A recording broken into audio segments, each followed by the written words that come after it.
Hello friends, स्वागत है आप सभी का अपने इस यूट्यूब प्लेटफॉर्म पे। और मैं हूं आपका होस्ट रत्नेश कुमार के। जैसा कि आप सभी को पता होगा कि नया साल आ चुका है दोस्तों, और इस नए साल में लगातार हम आपके लिए कुछ नया लेके आ रहे हैं। सबसे पहले तो आपके लिए केवीसी फॉर्मेट में एक बहुत ही अच्छी क्विज सीरीज चल रही है, जो अगर आपने नहीं किया तो लगातार करते रहिए और उसको पूरा देखिए, ताकि उसमें आपको इन्फॉर्मेशन मिलेगी। और अगर आप एग्जाम्स की तैयारी कर रहे हैं तो आप साथ ही साथ इन वीडियोस को भी देखते चलेंगे। अगर आप नॉलेज के लिए भी एकेडमी लेवल पे भी पढ़ रहे हैं, स्कूलिंग में, कॉलेज में, तब भी आप इसको पूरा देख सकते हैं आपके नॉलेज के लिए। लेकिन अगर आप एग्जाम की प्रिपरेशन कर रहे हैं तो डेफिनेटली इस वीडियो को पूरा देखिएगा।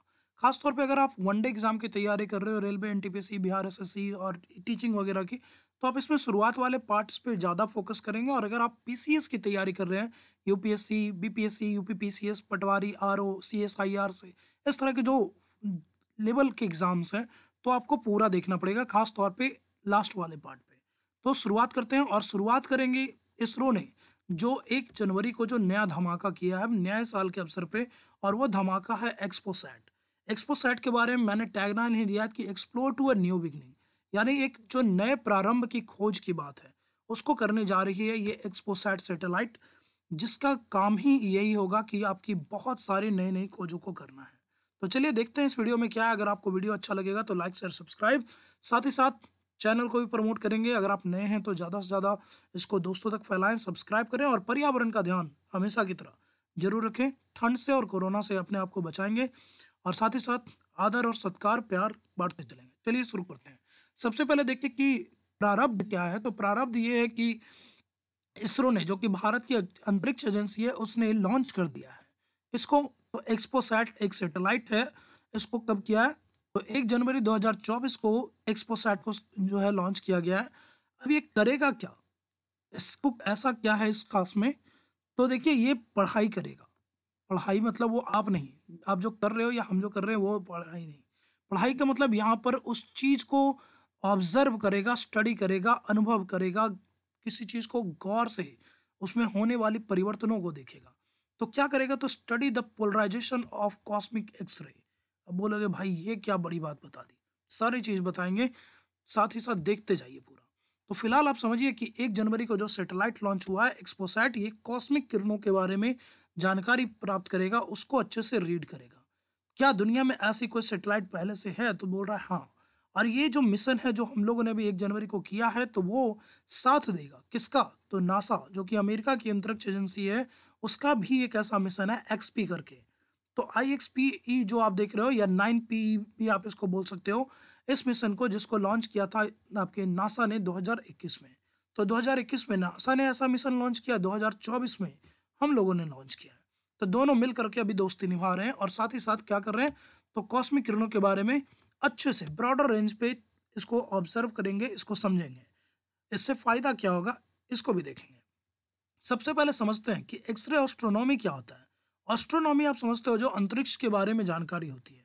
तो एक्सरे एस्ट्रोनॉमी क्या है? तो बोल रहा है कि जो cosmic X-ray are basically high energy. अब कॉस्मिक किरण के बारे में थोड़ा सा जान ले कि कॉस्मिक किरण क्या होता है। आपने तरह तरह की लाइटों के बारे में सुना होगा, विजुअल रेज, दृश्य किरणें, परावैंगनिक किरणें, अवरक्त किरणें, गामा किरणें। तो आपने एक्सरे का नाम भी सुना होगा। कभी भी आपको कहीं पे हड्डियों में या शरीर में कहीं प्रॉब्लम होती है तो डॉक्टर के पास जाते हो, डॉक्टर बोलता है एक्सरे करवाओ। तो ये वही एक्सरे है दोस्तों, लेकिन ये कॉस्मिक है। यानी ये मशीन से नहीं निकल रही है। ये जो तारे हैं, जो ब्रह्मांड है, उस ब्रह्मांड में निकलने वाली ये एक्सरे किरणें हैं। तो उसके बारे में बोल रहा है कि कॉस्मिक एक्सरे क्या होती है। तो कॉस्मिक एक्सरे जो है, ये बेसिकली क्या होता है कि हाई एनर्जी फॉर्म होता है। किसका?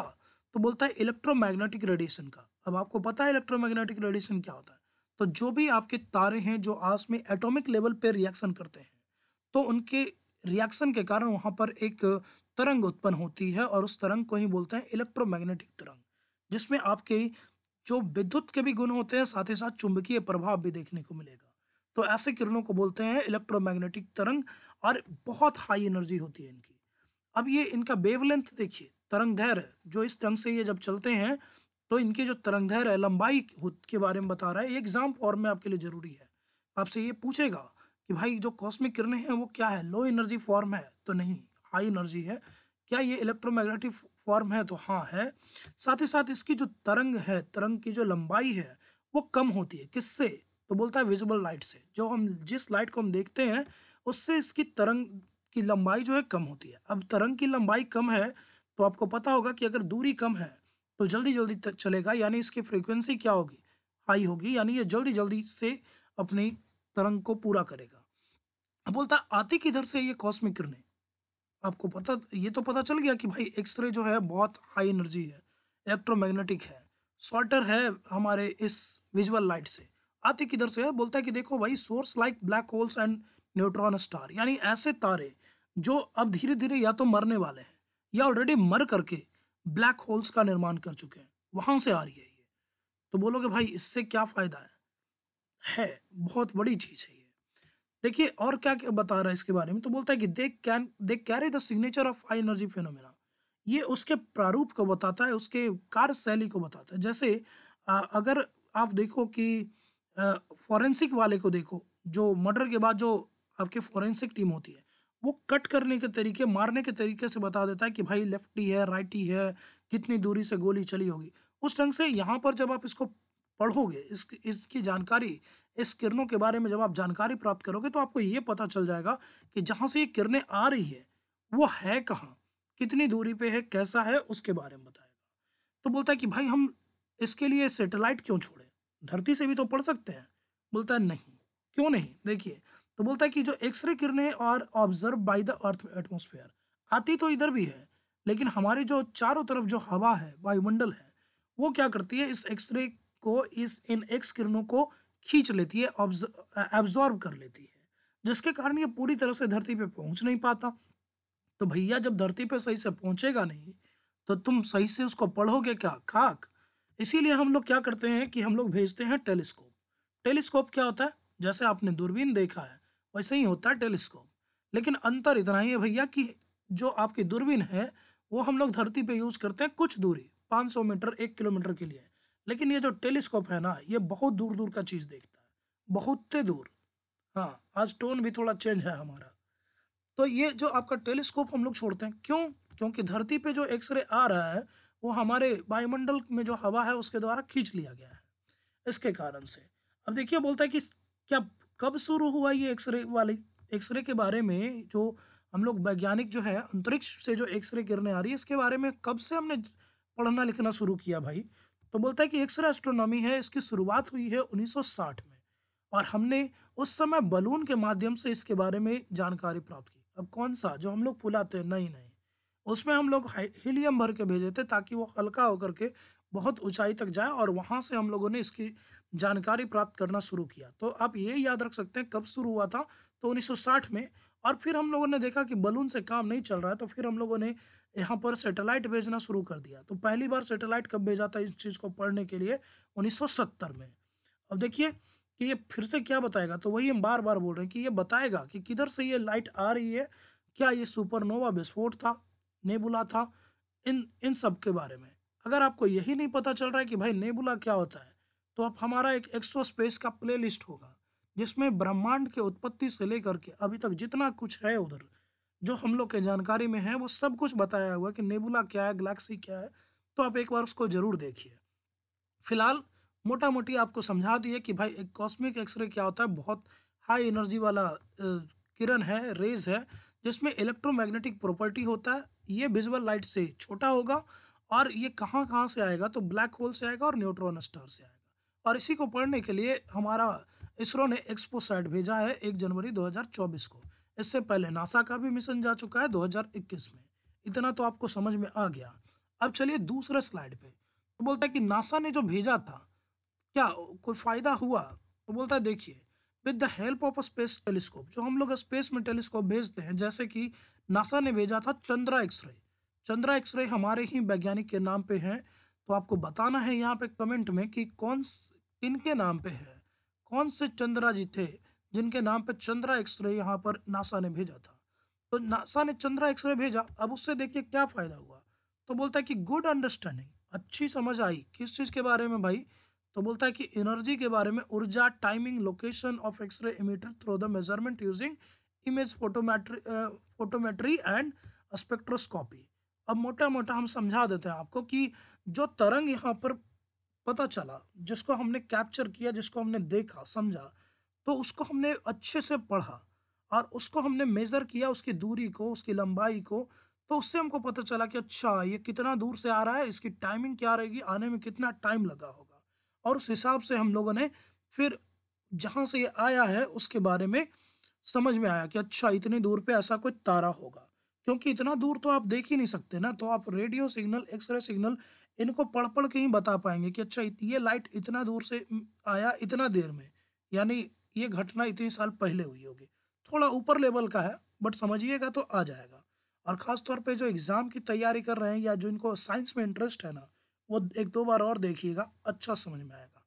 अब बोलता है कि देखो, तो क्या पहले जब सब कुछ टेलीस्कोप से काम चल रहा था, तो फिर ये पॉलीमेट्रिक ऑब्जर्वेशन की क्या ज़रूरत पड़ गई?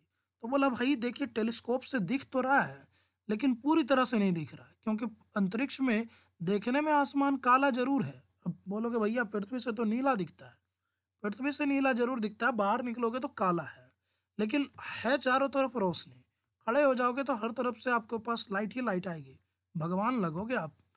तो ऐसा कुछ-कुछ देखने को मिलेगा। लेकिन बोलता है कि देखिए चूँकि चारों तरफ से रोशनी आ रहा है, तो पता ही नहीं चलता कि भाई कौन-सा रोशनी किधर से है। पूरी तरह से मतलब एक जगह पे फ़ोकस ही नहीं हो पाता है। इसीलिए ज़रूरत थी किसकी? तो बोलता है पोलोमेट्रिक ऑब्ज़र्वेशन की, क्योंकि पहले इतना कुछ हुआ नहीं। अब बोलता है कि भाई ये पोलोमेट्रिक ऑब्ज़र्वेशन क्या होता है? तो देखिए बोलता है कि X-ray polarimetry is basically a technique, एक टेक्नीक है, जिससे में हम यूज़ क्या करते हैं? Measure the polarisation of X-ray radiation. अब जो एक्स-रे रेडिएशन का जो पोलराइज़ेशन है, उसको हम लोग पढ़ेंगे। पोलराइज़ेशन क्या होता है ये समझा देंगे अभी। सिंपल भाषा में देखिए यहाँ पर लिख भी दिया है, in simple word X-ray polarimetry क्या है? पोलरिमेट्री जो है आपका studying of the direction of X-ray light wave, यानी ये उसकी दिशा को पढ़ेगा। आम तौर पे वही चीज़ समझाया है कि आम तौर पे होता क्या है कि जो एक्स-रे वेव्स है ये सभी दिशा में जाती है। लेकिन जब ये किसी चीज़ से टकरा करके लौटती है, तो फिर एक लाइन अप हो जाती है। जैसे आप देखो कि गडेरिया को देखे होंगे कि भेड़-बकरी चराता है, सब इधर-उधर चरते रहता है। वो ऐसे ही किसी एक को ठोकेगा या कुछ ऐसा सीटी बजाएगा तो सब एक लाइन में चलना शुरू हो जाता है। सेम ऐसे ही यहाँ पर होता है कि रोशनी अलग-अलग बिखर ज़रूर रही है, लेकिन जब किसी चीज़ से वो टकराएगी तो बिल्कुल एक लाइन में एक सीधे से जाना शुरू कर देता है। जैसे बिगड़ा हुआ बच्चा को जब आप हॉस्टल में भेजते हैं तो देखते हैं सुबह-शाम वो एकदम लाइन से अप डाउन करता है, बिल्कुल वैसा ही। बोलता है कि इससे क्या फ़ायदा होगा? तो जब ये अलाइनमेंट होता है, बिल्कुल एक लाइन में आ जाता है, तो हमको उसके बारे में समझने में आसानी हो जाती है। और इससे हम आसानी से समझ पाते हैं कि भाई कब हुआ था ये घटना और कितना हुआ था और कितनी दूर में हुआ था। अब देखो नासा का जो तुम्हारा आईएक्सपीई जो ऑब्ज़र्वेटरी था या जिसको 9P भी बोलते हो, ये बोल रहा है कि दुनिया का पहला डेडिकेटेड एक्स-रे पोलोमेट्री था। तो एक्स-रे पोलरिमेट्री जो ये मतलब बस इतना याद रखिएगा अगर आप हाई लेवल का तैयारी करते हैं तो, वरना इसको याद रखने की ज़रूरत नहीं है। ख़ास तौर पे यूपीएससी वाले भाई लोग याद रखिएगा कि जो नासा का जो आईएक्सपी जो ऑब्ज़र्वेटरी था, ये आपका फर्स्ट एक्स-रे पोलरिमेट्री ऑब्ज़र्वेटरी था। अब पोलरिमेट्री ही काहे बोलता है भाई? तो जैसे देखिए पूरा पृथ्वी का सारा चीज़ दोनों ध्रुव पे केंद्रित हो जाता है ना, उसी को बोलते हैं ध्रुव का मतलब ये है जहाँ पर सब कुछ एक बिंदु में समाहित हो गया। तो वैसे ही जब आप किसी चीज़ से टकरा करके लाइट बिल्कुल एक बिंदु पे आ जाएगा, जैसे आँख के अंदर रेटिना पे होता है, तो उसी को बोलते हैं पोलरिमेट्री। तो बोलता है कि नासा का जो आईएक्सपी ऑब्जर्वेटरी था, ये पहला दुनिया का पहला डेडिकेटेड पोलरिमेट्री था जो कब आया था? 2021 में। बोलता है कितना एनर्जी ये देखेगा भाई? तो बोलता है कि इसकी जो एनर्जी रेंज थी वो 2 से 8 किलोवाट की थी। यानी जो नासा वाला था ना, वो कम रेंज का था, थोड़ा कम रेंज। अभी जब बोल दिखाएँगे इंडिया वाला तो समझोगे कि भाई हम तो अमेरिका से भी आगे हैं। थोड़ा लेट हैं बट आगे हैं। तो नासा वाला जो मिशन है वो आपका 2 से 8 किलोवोल्ट तक का यहाँ पर जो एनर्जी है उसको सँभाल पाएगा, उसको समझ पाएगा कि भाई किधर से आ रहा है। लेकिन इससे ज़्यादा वाला उसके भी पल्ले नहीं पड़ता है। तो हम लोगों ने क्या किया? हम लोगों ने फिर इंडिया ने लॉन्च किया एक्सपोसेट, यानी एक्सपो सैटेलाइट। अब ये देखिए ये क्या करेगा? बोलता है कि जो इसरो का जो ये मिशन है ना, ये दुनिया का दूसरा मिशन है, पोलरिमेट्री मिशन। पहला तो नासा वाला था ही। अब देखिए जहाँ नासा वाला जो था वो 2 से 8 किलो वोल्ट का था तक का एनर्जी को पढ़ रहा है। ये देखिए इंडिया वाला कितना है? 8 से 50 किलो वोल्ट रेंज तक का जो एनर्जी है उसको पढ़ पाएगा। और उसके कारण क्या है कि जो चीज़ नासा वाले से भी छूट जाएगा, जो उसके औकात से बाहर है, उसके मतलब सैटेलाइट से, उसको भी हम समझ पाएंगे। और इसलिए बोलता है कि एक्सपोसैट जो है वो able to observe about 50 bright galaxy, 50 बड़े बड़े आकाश गंगाओं को भी देख सकता है। और क्या क्या देख सकता है, तो पल्सर स्टार। पल्सर स्टार क्या होता है पता है? पल्सर स्टार वो होता है जो अपने आप न्यूट्रॉन निकालते रहता है। ब्लैक होल, ब्लैक होल नहीं पता, जो सब कुछ खींच लेता है। यानी जब बहुत बड़ा बड़ा तारा मरता है तो वहां पर बहुत जबरदस्त वाला गुरुत्वाकर्षण बनता है, इतना जबरदस्त कि वो प्रकाश तक को खींच लेता है और सब अंधेरा कायम हो जाता है। तो ये उसको भी पढ़ेगा, ब्लैक होल एक्सरे बाइनरी को भी पढ़ेगा। और क्या क्या पढ़ेगा, तो बोलता है एक्टिव गैलेक्टिक न्यूक्लियाई। अभी जो नया नया आकाश गंगा बन रहा है तो उसके केंद्र को पढ़ेगा। और जो आपका न्यूट्रॉन स्टार है, अभी न्यूट्रॉन स्टार क्या है, तो बोलता है कि जो मरने वाला तारा है, जो छोटा मोटा तारा था जो मर गया बेचारा, अब धीरे धीरे वो गायब हो जाएगा, उसी को बोलते हैं न्यूट्रॉन स्टार, जिसको बहुत पावर ओवर नहीं था, छोटा मोटा था, तो मर मुआ गया है, तो अब वो धीरे धीरे खत्म होगा। अब देखिए बोलता है कि इसमें काका है लगा हुआ, तो दो चीज़ है, एक तो पॉलिक्स है, एक एस्पेक्ट है। अभी इसको हम डिटेल में बताएंगे। तो इतना तो हो गया उनके लिए जो एक दिन का एग्जाम का तैयारी कर रहे हो या फिर जो सिंपल नॉलेज चाहते हो। अब आ जाओ बड़े वाले नॉलेज पे। तो देखिए, आपसे सवाल का क्या पूछेगा, तो यहाँ से सवाल बन सकता है कि जो एक्सपोसैट है ये कौन से रॉकेट से छोड़ा गया था। तो रॉकेटवा का नाम याद रखिएगा, PSLV-C58। हाँ, पीएसएलवी।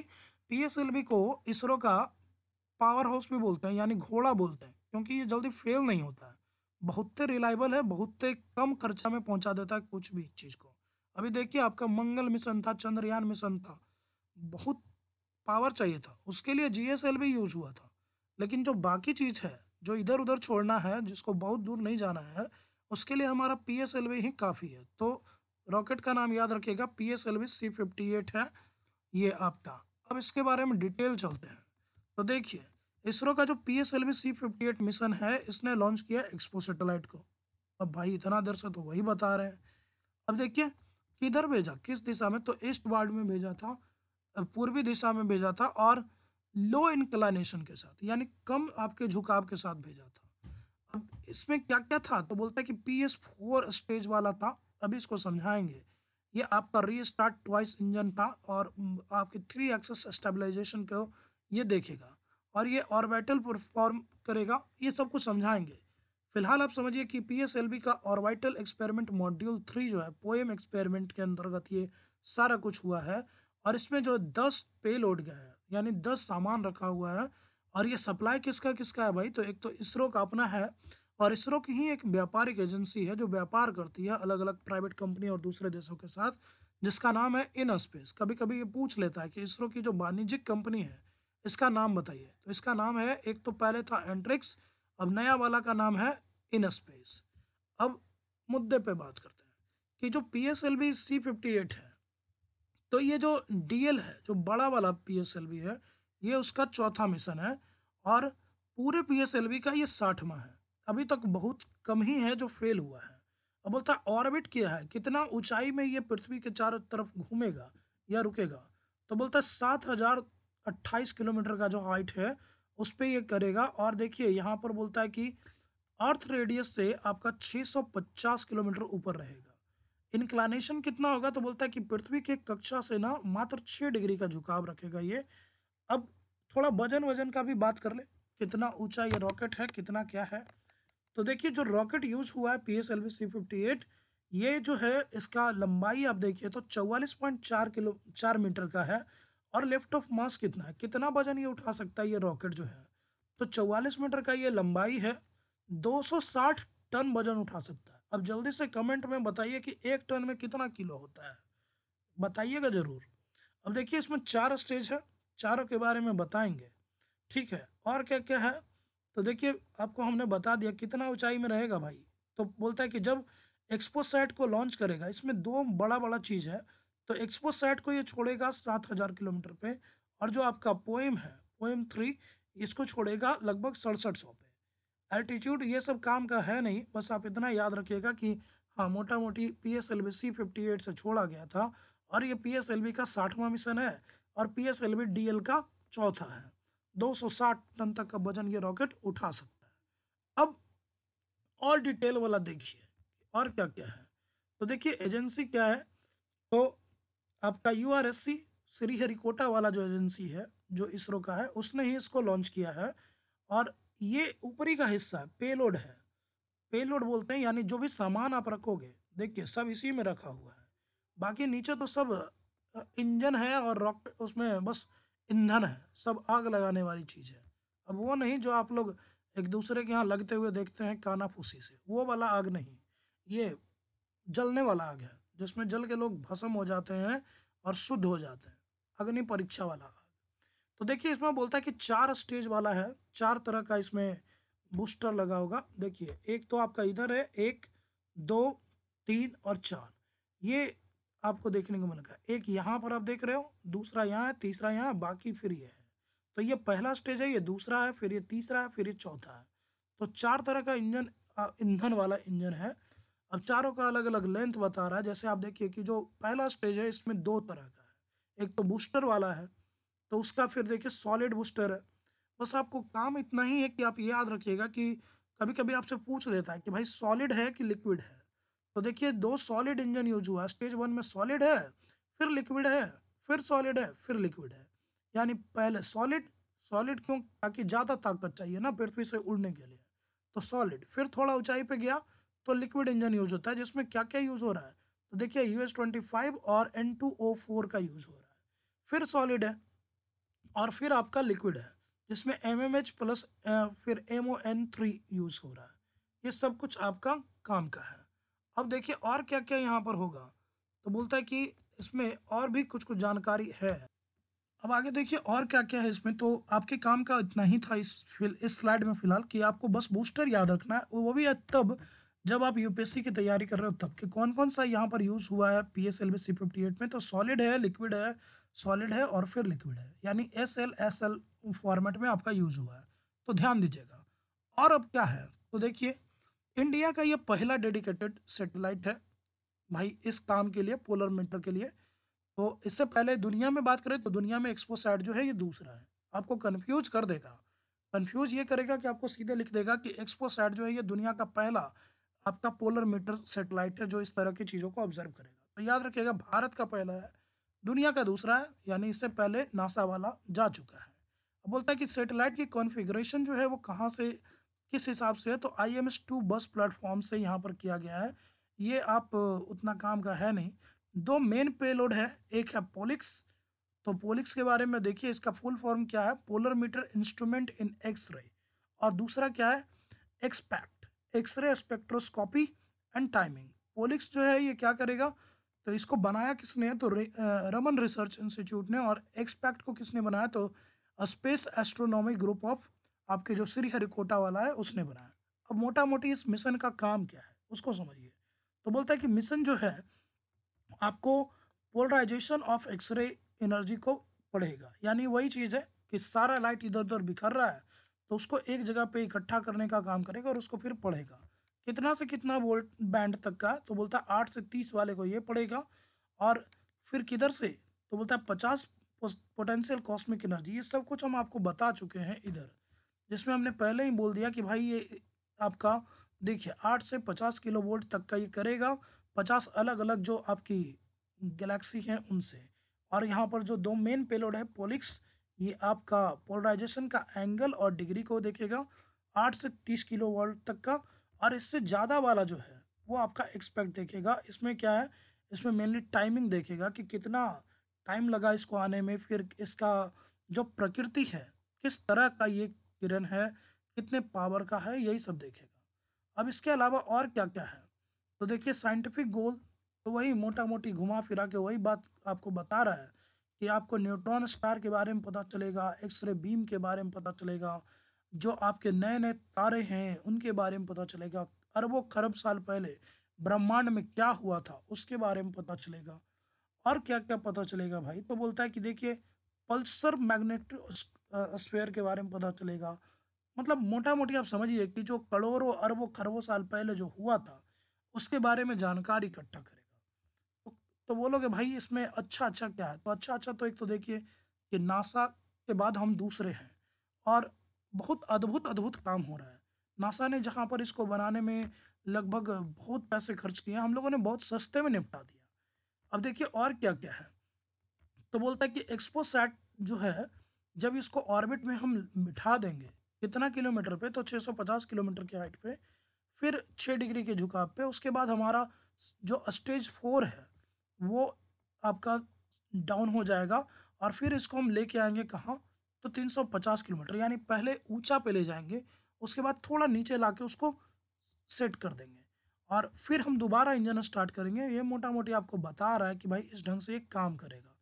और कंट्रोल किसके हाथ में होगा, तो ये कंट्रोल वाला आप याद रखिएगा कि ये पोएम है आपका, पोएम एवियोनिक्स उसके हाथ में होगा, तो ये याद रखिएगा। पोएम क्या होता है, तो बोलता है कि देखिए, पोएम का यहाँ पर फुल फॉर्म कहीं पे दिया होगा, मे बी आई थिंक नहीं दिया है, कोई बात नहीं, पहले दिया हुआ था, उधर से बता देंगे। तो बोलता है कि स्टेज 4 जो है वो आपके 3 एक्सिस स्टेबलाइजेशन पे काम कर रहा है, ये आपके किसी काम का है नहीं। आप बस पेलोड को देख लीजिए एक बार कि रेडिएशन शील्ड है, ये इस तरह का पूरा पेलोड है जो आपके किसी काम का मेरे हिसाब से है नहीं। मेनली आपको काम यही था कि भाई ये एक्सपोसैट है क्या, तो इंडिया का पहला पोलर मीटर ऑब्जर्वेटरी है जो अंतरिक्ष में रह के तारों के बारे में और करोड़ों अरबों खरब दूर से जो प्रकाश आ रहा है उसको एक पॉइंट पे इकट्ठा करके देखेगा। इससे पहले नासा का एक मिशन ऑलरेडी ऐसा वर्क कर रहा है। तो यही आपका सब कुछ था, ये उससे जुड़ा हुआ सारे पिक्चर हैं, और ये सारा कुछ जो आप देख सकते हो कि हमने इसरो के साइट से ही लिया है। ठीक है, और आप भी भविष्य में वैज्ञानिक बनना चाहते हैं तो अभी से इस दिशा में आप अपनी जिज्ञासा को बरकरार रखिए। अगर वीडियो अच्छा लगा हो तो लाइक कीजिए, शेयर कीजिए, सब्सक्राइब कीजिए, ज़्यादा से ज़्यादा लोगों तक इसको फैलाइए, और साथ ही साथ जो हमने पहले ही बोला, पर्यावरण, परिवार, दोस्त और यार, इन सब का ध्यान दीजिए, और पढ़ाई, शिक्षा, जागरूकता बनाए रखिए। Thank you so much. जय हिंद।